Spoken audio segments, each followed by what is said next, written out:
Naitwa Samuel Sauli, mmoja wa wazee wa kanisa la Mbezi Luis, ambaye nilikuwa mkuu wa kambi hili la Mbezi Luis mwaka huu 2026. Niko hapa kipekee kuwashukuru wale wote ambao walipata fursa ya kuhudhuria hapa kwa ajili ya mafundisho na mkutano huu mzima. Mungu awabariki sana na karibuni tena kwa mwaka huu unaoanza wa kikanisa mwaka 2027. Bwana Yesu asifiwe. Kwa majina naitwa Wilfred Mkeni, ni katibu wa kamati ya maandalizi ya makambi kwa mwaka 2026. Tunamshukuru Mungu wa mbinguni kwa namna kipekee ambavyo amekuwa pamoja nasi tangu tulivyoanza maandalizi ya kufanikisha makambi haya mwaka 2026. Neno kuu lilikuwa ni takwenda nikimsubiri Yesu. Tumebarikiwa sana na mafundisho makuu kupitia kwa mchungaji Joseph Mngwabi ambaye ni presidenti wa union yetu ya kusini mwa Tanzania. Na tunashukuru Mungu kwa sababu tumeuona mkono wake namna ambavyo amekuwa nasi kwa kuweza kutubariki sisi washiriki na kubariki na watu wengine pia. Tunashukuru Mungu kwa sababu tumeona neema yake kupitia mafundisho haya makuu ambayo yamekuwa yakizungumzwa hapa kupitia watumishi wa Mungu. Ninamshukuru Mungu kwa sababu kwa namna kipekee ambavyo tumekuwa tukibarikiwa, na tunaamini ya kwamba kwa mwaka huu tumebarikiwa sana katika makambi haya. Ni namna kipekee kwamba sisi washirika pamoja tuko tayari kwa ajili ya kuweza kutangaza neno la Mungu kupitia maneno haya ambayo tumezungumziwa katika makambi haya. Niwakaribishe washiriki kwa makambi yajayo mwaka 2027. Bwana wabariki.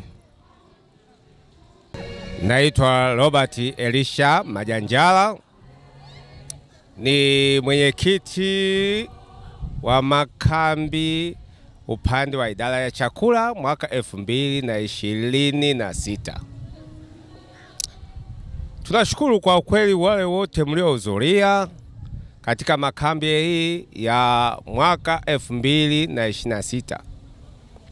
Ilikuwa na moto unaosema kwamba nitakwenda nikimsubiria Yesu. Kwa kweli makambi ya mwaka huu ni mazuri sana. Kwa upande tumepata viongozi wetu wakuu kuanzia union, conference, na viongozi wengi wamehudhuria, katibu, mweka hazina wa conference, wote tunashukuru. Na kwa upande wa mahudhurio, kwa kweli mahudhurio yalikuwa mazuri, ingawaji yalikuwa yamelengaleka katikati kwa sababu ya watu shughuli zao, lakini tangu tumefungua kambi tarehe 15, tarehe 8 mpaka leo tutahitimisha tarehe 15, mahudhurio ni ya kuridhisha. Na kwa kweli kila idara ilikuwa imefanya mambo yake mazuri. Na kwa upande mimi nikiwa msimamizi wa idara ya chakula, kwa kweli namshukuru Mungu. Na nachoomba au tunapoomba ni kwamba makambi tuanze mapema, na kama ikiwezekana tunapofunga leo tujiandae tena na makambi ya mwaka 2027. Napenda kuwashukuru viongozi wote, washiriki wote wa ngazi mbalimbali kwa kuweza kufanikisha katika haya makambi. Na nawaomba kabisa tushirikiane, tuweze kushirikiana tena kwa mwaka 2027. Asanteni na Mungu awabariki. Bwana Yesu asifiwe. Kwa majina naitwa Daniel Onesimo Gombeye, ni miongoni mwa wazee wa kanisa mwaka 2026. Nimesimama mbele yenu hapa nikimshukuru Mungu kwa namna ya pekee ambavyo ametupatia makambi ya pekee kwa mwaka huu. Tumebarikiwa katika namna ya ajabu mno kwa namna Mungu ambavyo amekubali na ameruhusu watoto wake tufikiwe na ujumbe. Mimi nitatamani niseme jambo moja la msingi sana ambalo kwangu nimelipata la zaidi lililosisitizwa kwenye ndoa, mfano ndoa changa, ndoa kongwe. Jambo la pekee ni hili: hata vijana ambao hawajaingia kwenye ndoa wanapaswa watambue ya kwamba jambo hili ni la msingi sana, ya kwamba jambo la kwanza, ndoa ni kama serikali.